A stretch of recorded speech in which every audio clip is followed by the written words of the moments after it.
Why?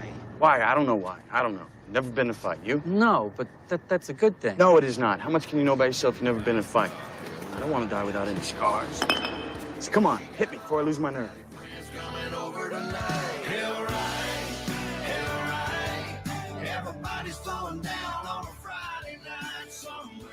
See, that's the difference between us. You think we're fighting, and I think we're finally talking. You ain't done nothing if you Hell no, we ain't fighting. I love this guy. Mike Heller joins us now as he does every Monday. You'll hear him in full today, noon to 3. Good morning, Mr. Heller. How was your weekend, my friend? Fantastic. We got nothing to fight about, do we? We got nothing to fight about on this Monday. We'll find something. Was at the Wisconsin Athletic Hall of Fame inductions on Saturday night that Steve Stricker and Prince Fielder and Matt Kenseth went into the Wisconsin Athletic Hall of Fame. That was a great class right there. Yeah. Well deserved. I have a friend who met Stricker at the Masters this past week, 2 weeks ago, right? Yeah, he was down there with his wife, Nikki, and daughter, Bobby. Maybe Izzy was there too, but yeah, they went down as a family and practice days. I don't think they were there for the tournament. That's right. That's right. But yeah, let me get this actual text because this is just typical for how the Strickers roll. He sent me a picture saying, Stricker was there, totally incognito, not making a big deal. I introduced my teenage son who golfs on the high school team, and Steve was not just friendly and willing to take photos and give an autograph, but was genuinely interested in my son Winston's golf career. Isn't that good? That's great. By the way, Gary D'Amato asked him a question Saturday night when he was being he's the one that did his induction. I did Matt Kenseth on the induction on Saturday. But when D'Amato was talking to Stricker, he asked him about would he captain again the Ryder Cup. He said, no, I think I've done my thing. And then D'Amato followed up by said, what if they asked you to captain one overseas? He said, well, I might say yes to that. So I don't know that they will. I don't know how long that window works, but the U.S. had won before Josh was born. So it's been a while. That pressure is just a little bit different overseas versus in your home backyard, right? No doubt. Different. Okay. What's the hottest you've ever been, Mike, in your athletic career or just walking around hot? Stinking hot right now. In honor playing of games. like I think of golf. I shot a 68 2 summers ago and had 7 birdies. I shot 31 37. Where? What course? At Bishop's Bay in Madison. You knock it off, Butch. Bishop's Bay in Madison, and I had never shot a sub 70 before. I had broken par before, but never broken 70. And so I've only done it once in my life. Shot 68. 68. That's awesome. With 7 31 birdies. on the front. And that was 2 years ago? 2 years ago. Well, hey, look at just like a great wine. You know what I mean? Whatever. Just like a great wine. Yeah, exactly. Right. Yeah. That's all. And yet, Butchie, the humiliation of not being able to touch either you or me at his home course last summer. That was a cheap shot. That's right. That has to be a big come down for Mike, but that's okay. He'll be back. I'll be back. Be back, baby. I got another shot at that. Physical hot. What's the hottest you've been physical? Well, I worked in Memphis for 3 years in television, covering the FedEx St. Jude at TPC Southwind because that would play in late July for whatever dumb reason that would have been. And when you're out there doing TV hits with full coat and tie, shirt, tie, jacket, deal. And I had said to our news director at the time, we're covering a golf tournament. Can we not just wear golf shirts? He said, Mike, on TV, we are in jackets and ties. I said, okay, it's 98 degrees with 91% humidity. Let's go. So, that's about it. Threw the suit out after the hit. All right. So last night's game, you are free to roam about the opinion sphere as to what you liked the best about last night. Well, they took advantage. Dame got white hot, and they kept finding him, right? So Dame not only took it upon himself, but they kept finding him. And then when it changes at halftime, he doesn't score a second half point. But in the second half, Bobby does some work. Chris does some work. And listen, what did it get down to? 12? Yeah. It was down to 12. When it gets to 12, it's dangerous because I think it was 12, almost with a full quarter to play. 12 to start the fourth. Yep. Yeah. And that can be scary because that other team was playing with some juice then, and Dame hadn't gotten a shot. They got into his grill, and the officials let it go as far as them defending. Nebhard was really into him, but the other guys stepped up. So that's a heavy win for the Bucks to go ahead and put it on them. And I thought Barkley was right at halftime when he said that Indiana was playing still like it was a regular season game, like Orlando did the day before. The playoffs are different, but Indiana, I bet they left and went back to their hotel last night with a ton of confidence because they probably think they figured out how they have to play into game 2. So now Doc and staff and the Bucks, really interesting to see how they adapt.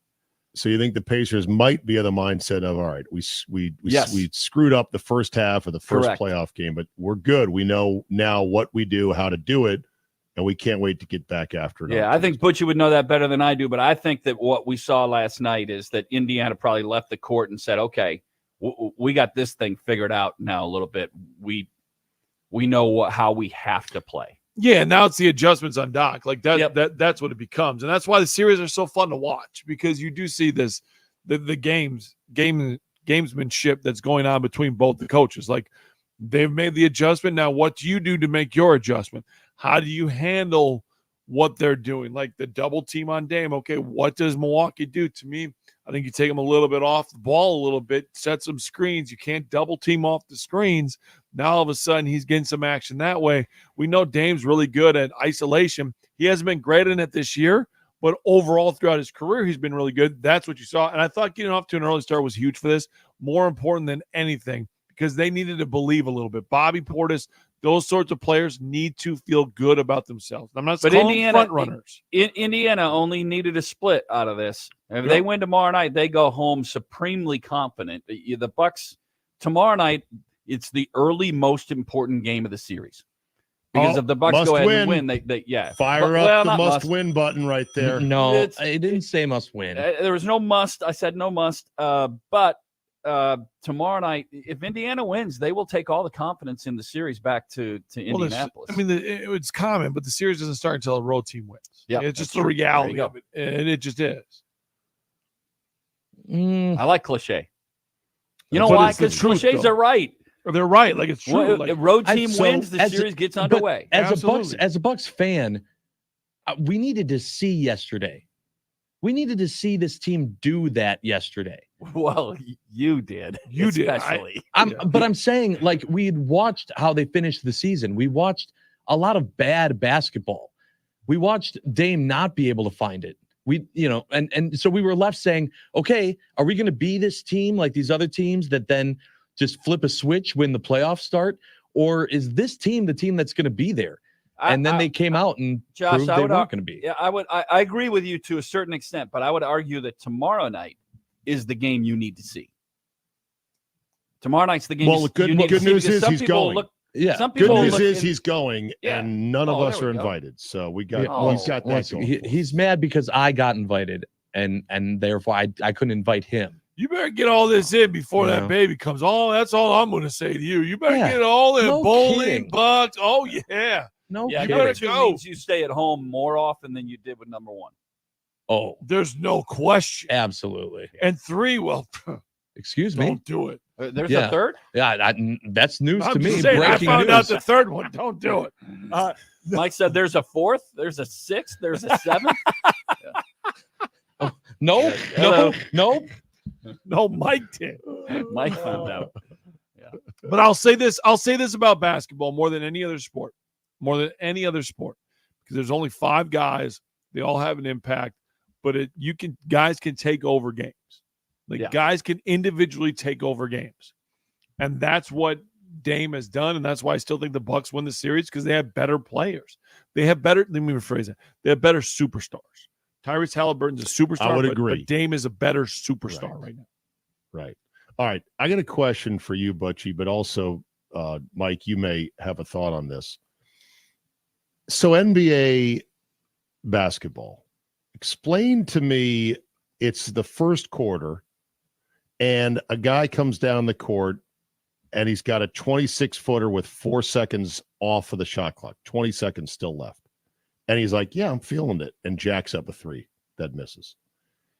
Do they not value possessions in the NBA? What is the mindset on that?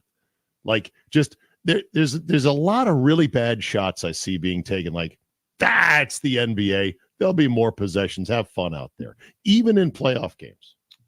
How does that work? I think when you're a guy and you have it going, your leash is longer. Well, this is Brooke. Brooke took one of these. It was like, all right, 5 seconds gone on the shot clock, and you're 26. What? Wait, what? But I remember It didn't seeing even that. work for that No. shot. No, I know. You could get that shot anytime. Are we not playing? Do possessions not matter? No, they do, but that's just in the game of basketball. He hasn't touched it a whole lot. He wants to get a shot up. He wants to feel like he's involved. Like, Get lubricated. it's a bad Okay. shot. That shot in general will be one that will be shown in clips and be like, Brooke, we can't have this. Like, Bro, like we like- can do better like than this. we can get- Like, we can let's get make them that- work on defense. I was just saying, we can get that right? at the end of a shot clock. That being said, there's also with the NBA, like, as a coach, you have to keep guys engaged. Like Brooke on the defensive end, I thought was really good. But Yeah. offensively, you can live with a bad shot if he's going to play like he played on the defensive end. So, like, there's some of that, like, okay, I know, like, Brooke, great, but you're not going to get after him if he brings that defensive energy. So, right. To value it, yeah, right. But, like, Any thoughts, Mike, on whether or not NBA teams value possessions like they do in college? They don't in the first half, no. And I think certain guys are allowed to take that shot. Brooks, one of them. Right. Dame would be another Right. one. My guess that there's 2 or 3 other people on the court that Doc would shrug his shoulder. Well, what the hell are you doing? Moment. Right. Yeah. All right. Do you have any recommendations, Mike, for Brian's back? Butchie has got the worst back right now. my back, Yeah, it's broken. I My don't. bad. Spinal. Yeah. Fewer hotel room nights and stop changing clothes when you're driving. Those two things. I mean, you got to put yourself in awkward I tweaked positions. my back trying to Yeah. get my pants off while Right. going down I-43. Yeah, you're not 26 anymore, Brian. You No, can't, I'm not. You're gonna I'm have to be a feeling it little right bit more now. careful how you do that. I actually think it was getting the rummage sale ready, by the way, but we're getting pretty close to it. We got 6 rows of tables in there, 2 tables of spa. I can't believe we had so much. Any in our memorabilia house. in there? Or is it all? Oh yeah, we toys got and some clothes? Denver Nuggets shorts in there, some Utah Jazz shorts in there. Whoa, Your whoa, short, whoa, your whoa, shorts whoa. don't fit any of us. I got some Morocco Bolts jerseys in there. Yeah. Stop on What? by. Oh yeah. I wanted those. I thought you were staying at the house You're getting a When free does the sale preview. open? Thursday morning or Friday morning? Thursday. I'll Okay, save well, you a need to couple. put those aside. Okay. All right. Listen, any Butchie memorabilia, game-worn stuff, don't sell that to the He ain't unwashed buying it from masses. you. Why? He ain't gonna buy it. He's gonna What's the haggle you. return policy? He's gonna haggle you, None. Butch. You want No $10 return- no for this return jersey? policy. What is it? No, everything's $1 in our house, by the way. Too. Okay. $1. Kids' clothes $1. Shorts $1. All right, this is I me stole being so this many is- shorts and stuff. From This is teams. real It's talk. ridiculous. Ready? This is real talk. Do not sell any of your game-worn international jerseys. Do not. I have not. I've got a bucket full of those. That I'm not. But they're practice jerseys. There's some other like I do. I had like, but I had- practice jerseys. Oh, but I you're had talking like about 3. practice, practice. Heller. But I Not had a like game. Practice jerseys. We talking about practice. Okay, I had 3 guess that's other fine. jerseys that I gave away. Like, but like I don't need duplicates. I need one of each. That's it. Okay. Well, you should frame the one from each pro team you played for. How much wall space do you think I got? I was on a lot of teams. I wasn't How that many? good. How many? I think 10, there was about 12, 15 of 15. them. man. Okay. Well, then there's 15 then. Got to frame it. Oh. All right. Anything else you want to cover here, Mike? Brewers sweep.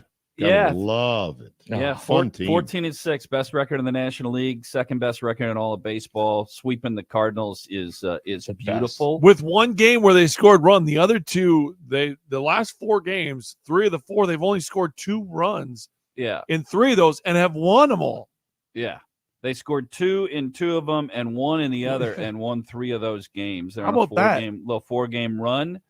Now they go to Pittsburgh, and the Yankees come in. Wayne Larravee's New York Yankees, Matt Schneidman's New York Yankees come in on Friday night to American Family Field. So that'll be fun.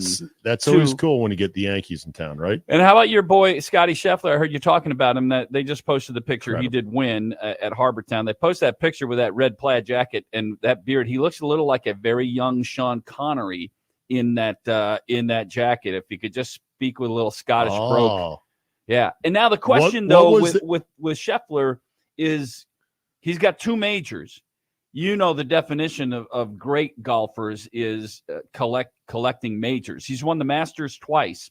I think in that next step, I mean, he's winning everything he gets into, but I think he's got to win one of these other majors this year. Yeah. Mark O'Meara has 2 majors. So you're right. 2 majors is nice, but you're still not in any pantheon of anything with just 2 majors. But he's so hot right now. He's so dominant. He's hot. It's amazing. Next month at the PGA. That said, real quick before we go out, you were mentioning when Josh finally has kid number 2 come early August. Yeah. That his life is over, basically. Well, yeah. Thank you. Yes. More time at home. I have a summary clip of Josh's life post August. What's the due date? 6. I mean, can you imagine if you make $1 million bucks? You'll be happier than a guy on his wedding day. There you go. Thanks, everyone. Goodbye, Mom. Goodbye, Dad. Goodbye, friends. Goodbye, free time. Farewell, sex. So long, golf on TV. I'll miss you, privacy. Goodbye, being honest about how many beers I've had. Nice knowing you, my own choices. See you later, money. And that will be Josh's life after kid number 2. But it's all that is true. But she's like, yup. It'll still be the second best day of your life, Josh. Oh, okay. Yeah. So long, money. All right. Very good. Mike Keller Show today, noon to 3, breaking down the Connor Esigian to the Nebraska Cornhuskers portal move. Yeah. I love it so much. All right. Mike, we'll talk to you later. Thank you, bud. See you guys.